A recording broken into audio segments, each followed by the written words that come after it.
முதல்ல சரவணன் கிட்ட இருந்து தொடங்குறேன். மனோஜ் பாண்டியன் திமுகவில் சேர்ந்திருப்பதுடைய அரசியல் முக்கியத்துவம் என்ன?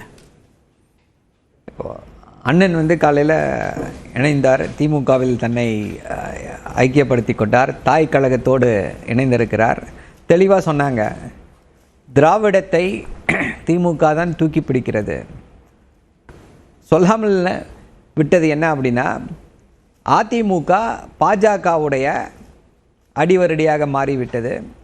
நல்ல வார்த்தைகளே பயன்படுத்தலாம். இல்லை, இது என்ன, இது நியாயமான வார்த்தை தானே? அது நியாயமான வார்த்தைகள் கிடையாது. ஒவ்வொருத்தரும் ஒரு அர்த்தம் கற்பிப்பாங்க. கண்ணியமான வார்த்தைகளை பயன்படுத்த மக்களுக்கு தெரியட்டும். ஸோ அதை வந்து ஒரு அமித்ஷா திமுகவாக அதை மாற்றிவிட்டார் அப்படின்னு சொல்லி இதுதான் இங்கே எல்லாரும் பேசிக்கொண்டிருப்பது. ஸோ அந்த அடிப்படையில் திராவிடத்தை தூக்கி பிடிக்கக்கூடிய ஒரே இயக்கம் திமுக என்ற அடிப்படையில் அவர் தன்னை அங்கே இணைத்து கொண்டிருக்கிறார். அதை விட முக்கியமாக என்ன அப்படின்னா, அஃப்கோர்ஸ் கொள்கைகளை தாண்டி சில கால்குலேஷன்ஸும் இருக்கும். எப்படி அவர்கள் அதிமுகவில் இருக்கக்கூடியவர்கள் வந்து எப்படி மக்கள் நலனை பற்றி கவலைப்படாமல், இப்போ எப்படின்னா அண்ணன் மனோஜ் பாண்டியன் அவர்கள் பார்த்தீங்க அப்படின்னா அந்த தொகுதிக்கு வந்து அந்த பகுதிகளில் சிறப்பாக செயல்பட்டு கொண்டு வரக்கூடியவர். ஆனால் அவங்களுடைய பர்சனல் ஈக்குவேஷன்ஸ், பர்சனல் கால்குலேஷன்ஸை மைண்டில் வச்சுக்கிட்டு யாரையுமே வந்து அவர்கள் வந்து மரியாதை கொடுப்பது கிடையாது. அவருக்கு தோதாக இருக்கக்கூடியவர்களை மட்டும் வச்சுக்கிட்டு அவருக்கு எதிராகவோ இல்லை வந்து வேறொரு கருத்து வைத்திருந்தாலோ அவர்களை எல்லாம் கட்சியிலிருந்து நீக்கிவிட்டு இப்படியெல்லாம் செயல்பட்டு கொண்டிருக்கிறார்கள். இதுக்கு முன்னாடி நம்ம வந்து பார்த்தோம், திரு அன்வர் ராஜா அவர்கள், அண்ணன் அன்வர் ராஜா அவர்கள் வந்து திமுகவில் தன்னை ஐக்கியப்படுத்தி கொண்டார். என்ன முக்கியமான விஷயமா அதில் பார்க்கணும் அப்படின்னா, இந்த முத்தலாக் விஷயத்தில் அண்ணன் அன்வர் ராஜா அவர்கள் வந்து அதுக்கு எதிராக தீவிரமாக பேசுகிறார். நம்மலாம் என்ன நினச்சோம், அதிமுக முத்தலாக் சட்டத்திற்கு எதிராக ஓட்டு போட போகுதுன்னு நினச்சோம். ஒரு பிரேக் விட்டாங்க, பேசினபடி. ஆனால் ஓட்டு வந்து ஆதரவாக போட்டுட்டு போனாங்க. அண்ணன் அன்வர் ராஜா இன்றைக்கி வந்து திமுகவில் இருக்கார். ஸோ சிறுபான்மையினத்தை சார்ந்தவர்களுக்கு யார் ஒரு பாதுகாவலனாக இருக்கிறார் அப்படின்னும் பொழுது அதற்கு வந்து திமுக தான் ஒரு சரியான பாதுகாவலனாக இருக்கிறது என்ற அடிப்படையில் இவங்க எல்லாரும் வந்து திமுகவை நாடி வருகிறார்கள். இப்போது இந்தியாவை பார்த்தோம் அப்படின்னா பாஜக என்ற அந்த ஒரு பாஜகவும் ஆர்எஸ்எஸும் சேர்ந்து எப்படியாவது இந்தியாவை கபலீகரம் செய்துவிட வேண்டும் அப்படின்ற நோக்கில் வந்து செயல்பட்டு கொண்டிருக்கிறார்கள். எதிர்கட்சிகளே இருக்கக்கூடாது, எதிர்கருத்துக்களே இருக்கக்கூடாது, எதிர் சித்தாந்தங்களே இருக்கக்கூடாது அப்படின்னு சொல்லி நினைத்து செயல்பட்டு கொண்டிருக்கிறார்கள். இப்படிப்பட்ட சூழலில், இப்படி சித்தாந்தத்தின் அடிப்படையில், தத்துவத்தின் அடிப்படையில் இவர்களெல்லாம் திமுகவை சேர்ந்து வருவது, திமுகவில் சேர்வது என்பது தமிழ்நாட்டுடைய முதல்வருக்கு திமுகவுடைய கொள்கை பிடிப்பிற்கு வந்து ஒரு மிகப்பெரிய சான்றாக விளங்குகிறது. இத்தனை நாட்களாக கிட்டத்தட்ட ஒரு 2 வருடத்திற்கு மேலாக ஓபிஎஸோட தான் ஒரு பயணம் பண்ணிட்டு இருக்காரு. அதிமுக சட்டமன்ற உறுப்பினராக இருந்தாலும் அவருடைய பயணம் ஓபிஎஸோட தான் இருக்கு. பொலிட்டிக்கல் ஃபியூச்சர் தனக்கு ரொம்ப அவசியம், அதனால தான் அவர் திமுகவில் சேர்றாரு, கொள்கையெல்லாம் 2வது பட்சம் அப்படின்ற ஒரு கருத்தும் இருக்கு. இல்லை, இப்போ அண்ணன் வந்து அதிமுக ரெட்டேலை சிம்பல் நின்று ஜெயிச்சார். அதே இதில் தான் ட்ராவல் பண்ணிட்டு இருக்கார். அவருடைய எம்எல்ஏ இதுவும் இருக்குது. இப்போது ஃப்யூச்சர்னு நீங்கள் இதை பற்றி பேசுகிறீங்க. ஒரு அதிமுக கட்சி எம்எல்ஏ அதிலிருந்து ஜெயிச்சவருடைய நோக்கம் என்னவா இருக்கும்? எதுவாக இருந்தாலும் இவ்வளோ நாள் அங்கே தான் இருந்தார் அப்படின்றீங்க. அவருக்கு வந்து பதவி தான் முக்கியம், அரசியல் எதிர்காலம் தான் முக்கியம்னா இவ்வளோ நாள் அங்கே இருக்கணுன்ற அவசியமே இல்லை. என்ன நினச்சிருப்பாங்க, என்ன எதிர்பார்த்துருப்பாங்க?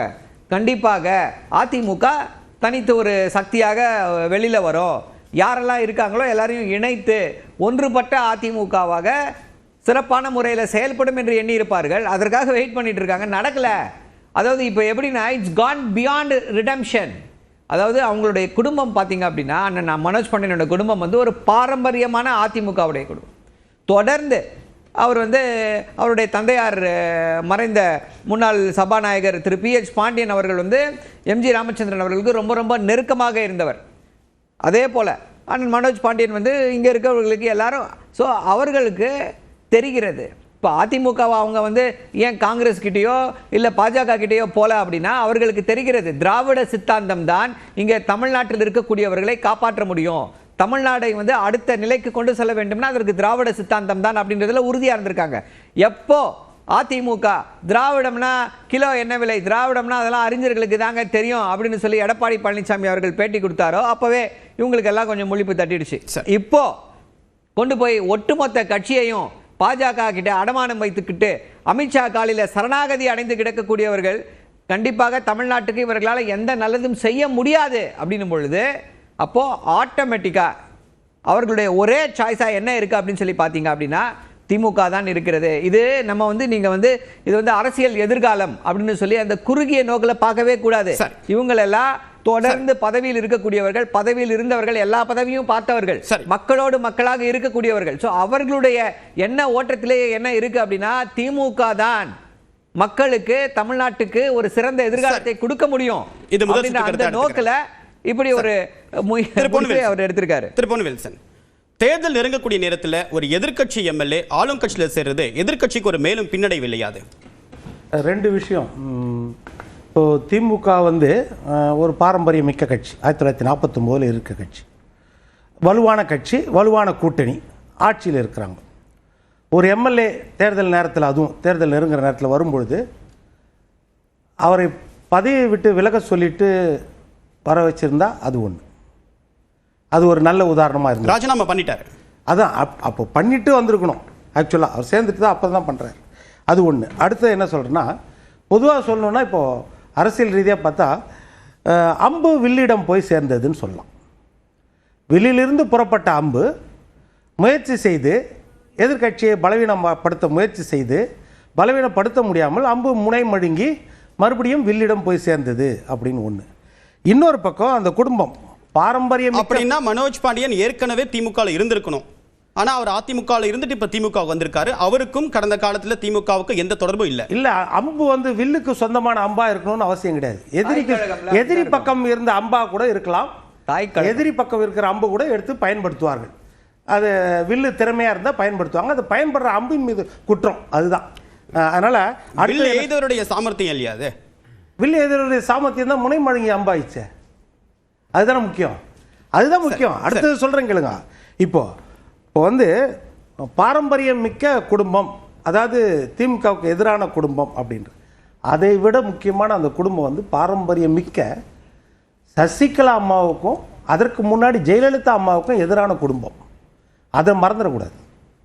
எப்படின்னா, ஜானகி அணி ஜெயலலிதா அணி பிரியும் பொழுது ஜானகி அணியில் வெற்றி பெற்ற ஒரே வேட்பாளர் PH பாண்டியன்.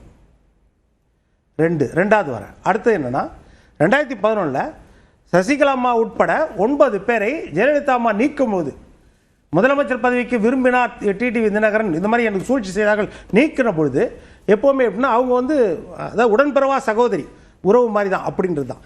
எப்படி இப்போ திமுகவில் மற்றவர்களை நீக்கும் போது சீனியர்கள் ஏதாவது கருத்து சொல்லுவாங்க. ஐயா மூக்க அழகிரியை நீக்கும் போது கருத்து சொல்ல மாட்டாங்க, ஏன்னா அது உள்ளுக்குள்ளே நீர் அடித்து நீர் விலகாதுன்னு. இப்போ அன்புமணி ராமதாஸ் விஷயத்திலும் அப்படி தான், சீக்கிரத்தில் கருத்து சொல்ல முடியாது.